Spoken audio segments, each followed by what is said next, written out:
Hi, baby Julia. You're sleeping. You're 4 days old. It's mommy.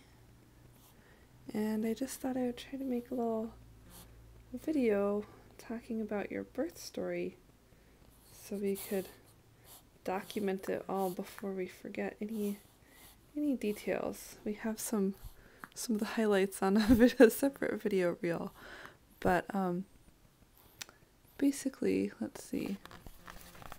I'll try to film myself in my hopelessly messy office. But so let's see, it's October and we were born on Tuesday night at 9:15 on October 19th, 2010.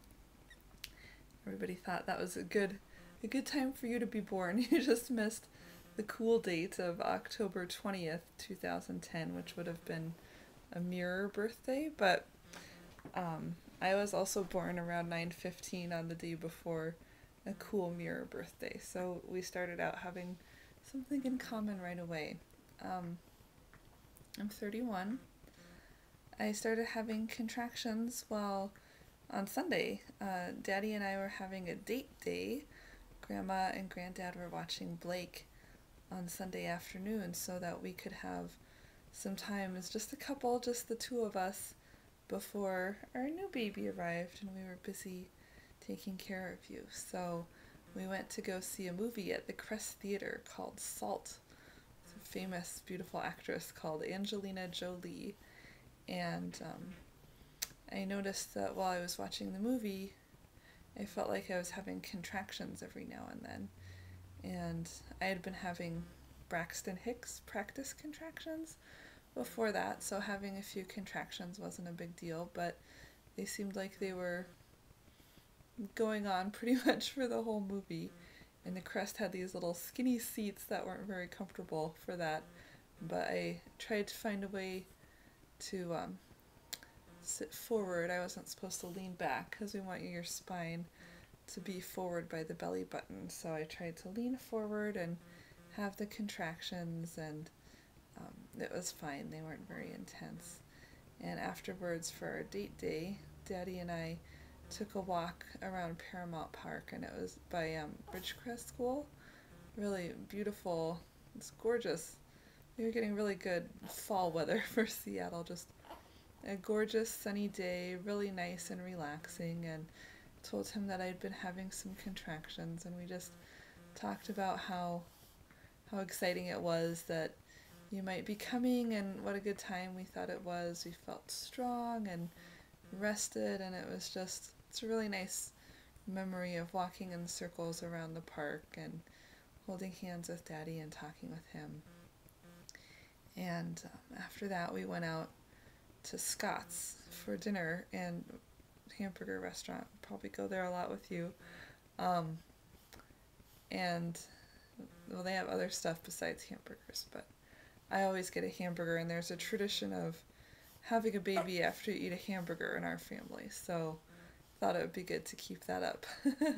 So I kind of was thinking, oh, maybe we shouldn't go. I'm having contractions. Maybe this is the day. I didn't really want to be uncomfortable throughout dinner, but it turned out we went and it was fine. And we went back to Grandma and Granddad's house to pick up Blake, and we told them, and the contractions were, maybe 10 or 15 minutes apart, not super strong. But as I was putting your brother Blake to sleep that night, it was really poignant and emotional. I thought, maybe this was the last time that I would get to sing with him and put him to bed before you were born. I thought you might be born that night, or at least we'd have to go to the hospital. So anyway, then I went to sleep, and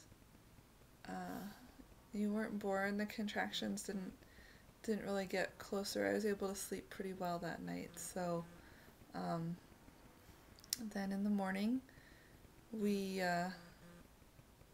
what day was it the next day? Monday. Daddy stayed home from work, and I had a doctor appointment, so I went to the doctor and I took Blake to Granddad's house, and I was all proud of myself. I was like, oh, I'm having contractions. I went into labor naturally on my own, and I felt really good about that. And I thought they'd be very happy for me at the doctor's office. This was the midwife department at the UW. So we did the tests that we had planned, which were a non-stress test where they put a little belt around my belly and they measured your heartbeat and the contractions that were coming, and they said you were doing fine. It looked like you were happy and healthy in there even when the contractions would come. You were tolerating it just fine, and so that was good news.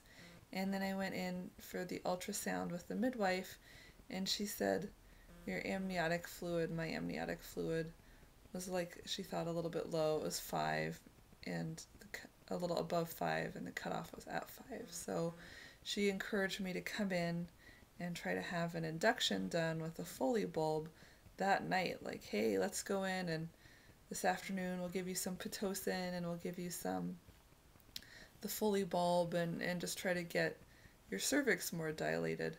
And it was really important to me to try to have a natural birth with no drugs or medications, so I wasn't anxious to start off by checking in with a plan of intervention. So I went home and called my Aunt Gretchen, and she's a midwife in Oregon. She gave me lots of good tips, but her advice was basically, since you did great on the stress test with tolerating the contractions, and she didn't think the amniotic fluid was a problem. It was pretty typical for 41 weeks into a pregnancy. So she gave me some different ideas, and I decided to just stay at home and have the contractions at home and let them get closer together and more intense on their own.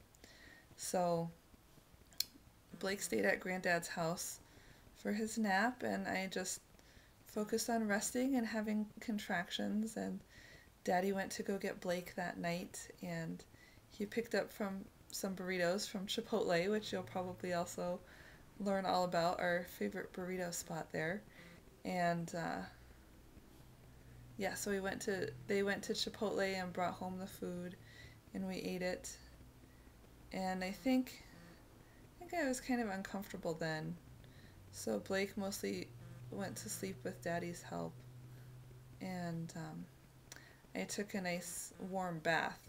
The idea was that the bath might slow down the contractions and help me sleep better so I could be well rested through the night.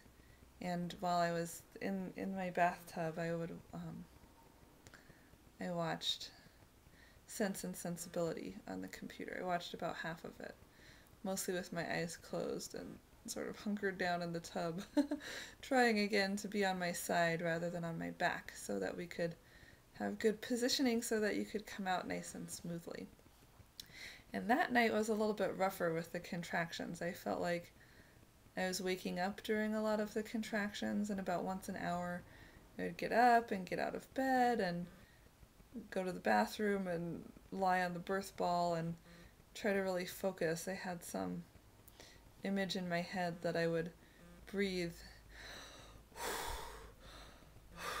through five big deep breaths like that to help me relax, and that would get rid of the contraction pain. I was breathing my anesthesia down there to block out the pain, and after 5 breaths it would go away. And that worked for about half the night, and then I noticed later toward the morning it was taking more deep breaths to get the pain to go away, meaning the contraction was taking a little bit longer. When I woke up on Tuesday morning, I was pretty tired. I hadn't slept very well, and I was really nervous that I would be exhausted, to losing too much sleep to do a good job on the delivery. But I slept in a little bit, and after breakfast I took a nap, rested, listened to my relaxation Hypno Babies tapes for a few hours, and was able to get a little bit more rest. And then I woke up and called Aunt Gretchen again. What should I do? They're still far apart. She had told me this could go on for days, and I was just real nervous about being exhausted. So she encouraged me to keep eating, and it was good to rest when I could, and she suggested kind of alternating periods of rest and activity.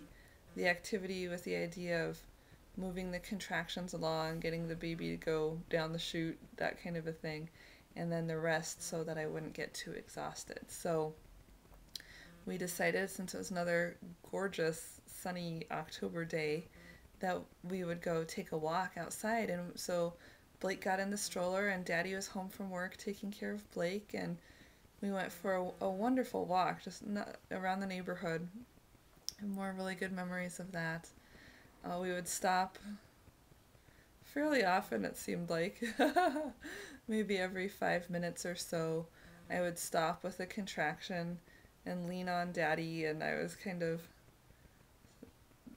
they were a little bit more intense. I was not able to breathe them away, but I was able to breathe through them. And it was really nice chance to give Daddy a hug, and his shoulders felt really strong, and it's really nice to just be there together with him and have his support. I'm starting to get into my emotional weepy postpartum phase, so excuse me, but he's really good support, and we just had a wonderful walk. And when we got back from our walk, it seemed like I had to go to the bathroom, and so I went, and Daddy worked on making lunch for Blake and himself and for me, and Daddy wanted meat. I think he had some pork barbecue meat that I had made in the crock pot, and I didn't want that. I had him heat up some macaroni and cheese with green peas, which I really like to mix in the vegetables normally, but the green peas kind of made me feel sick, but turned out to be okay. My water broke around that time at the end of the walk, which made the contractions more intense and more frequent. I think, so we were coming in from the walk, I think they were about 3 minutes apart, and I would, sit down at the table and try to eat my macaroni and cheese, avoiding the green peas, and then I would say, uh-oh, and I'd have to get up and go lie down at my birthing ball and just kneel on the floor and lean on the ball or lean on the stairs and really get focused during the contractions. So at that point, Daddy decided he should time the contractions. They were ranging from about 45 seconds to 60 seconds apart or long, and 3 to 5 minutes apart. And he called Granddad and he said, seems like the contractions are getting stronger. It might be nice if you could come and pick up Blake. He could nap at your house, because if they get too much stronger, I think we'll be going to the hospital this afternoon. And I was like, no, don't bother Dad. Save him for when we need him. But yeah, that we timed the contractions. We called Gretchen, and she said that we should just, it sounded like things were moving along, which was good. And she suggested, hey, maybe you'll be done by this time tomorrow. Actually, I think she said that before the walk. And I was like, oh, that would be nice. Ha ha ha. That was optimistic to think we'd be done by 2 the next day, when this early labor could go on for days. And I was kind of thinking that was the route I was destined for. But anyway, Granddad came to pick up Blake, and he was sad. Blake didn't want me to go to the doctor. I think he was worried about my going to the doctor. Is Mommy okay? I hadn't really been available that morning, and I think it was just sort of throwing him off, and he was worried about me. But he went off with Granddad for his nap, and I stayed with Daddy, and we just waited and had more contractions there at the house for a while. I'm going to turn this off and start a new video just so it doesn't get too long.